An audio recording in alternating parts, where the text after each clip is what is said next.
because the enterprises are not looking for very general model, general information. That is good for some productivity use cases, but most of the industries are looking towards solving their own problems. Example, finance, it needs to know only that domain, that context.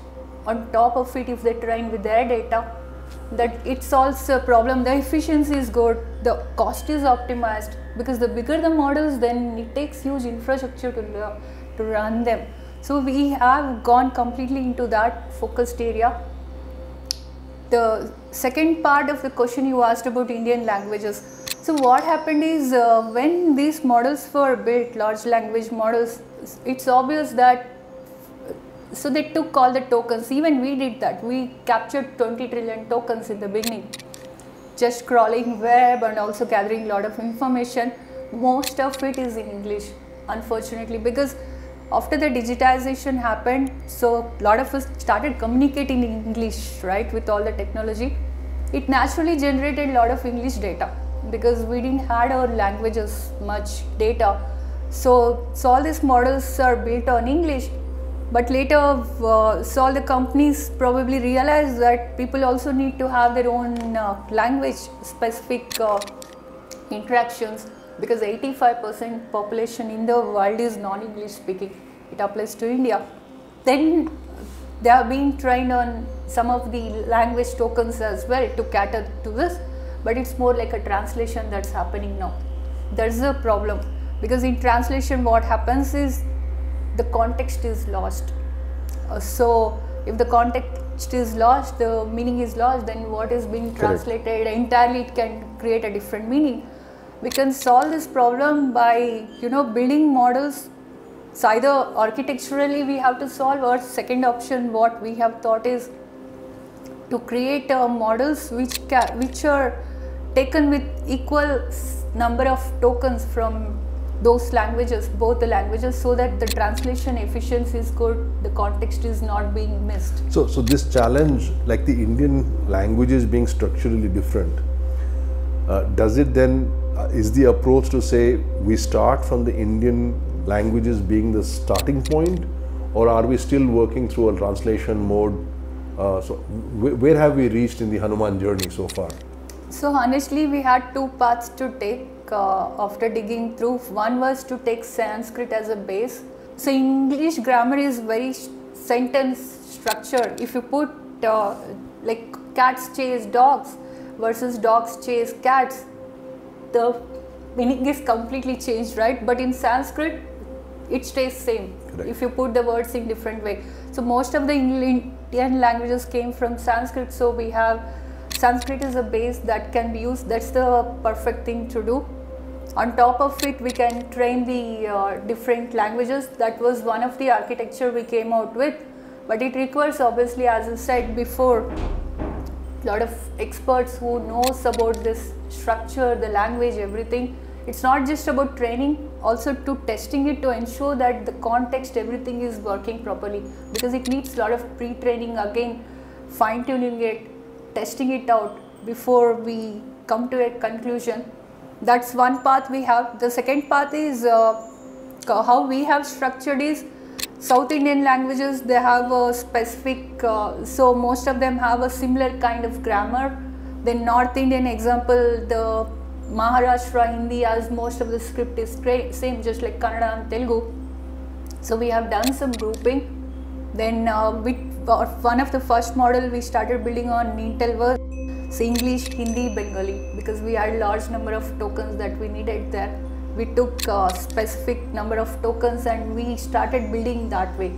So since it is not over trained on particular language, so obviously the translation is happening good. Then we are still testing that, honestly. So this is one of the path that we are taking. Then we will train with other languages on top of it. I think the Sanskrit being a part and as a foundational model tends to give a very large coverage to the Indian languages. But it's certainly a difficult problem to overcome. And hopefully in the next weeks and months, we will see more and more coming out of your teams. at Hanuman. As you are doing this, you initially spoke about industry. How are you seeing it in terms of application to broader elements, whether it be small SMEs, small and medium enterprise, individual enterprise, we have the micro, the MSMEs in India. How do you see it coming down to that? And of course, and we can speak about education after, but let's talk about the smaller industry, because that is a very large part of the Indian industry, the disorganized sector. So how do you address that? So when we spoke to a lot of enterprises, it's from large enterprises to the small medium enterprises and also the startups which are evolving. What we understood is most of them are looking for ROI, because everybody is interested to do generative AI use cases, because it's a buzz in the world now. Also everyone knows that's the place, that's where the life is going towards. But obviously ROI is something key for every enterprise to adapt.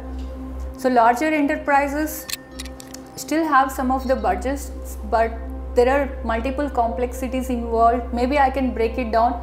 For larger enterprises, the problem is currently, we had only two options, right? Either go in an OpenAI route or go in a Llama route. So Llama is open source model. Obviously, you have to figure out everything from infrastructure layer to have the talent who can even understand that and build on top of it.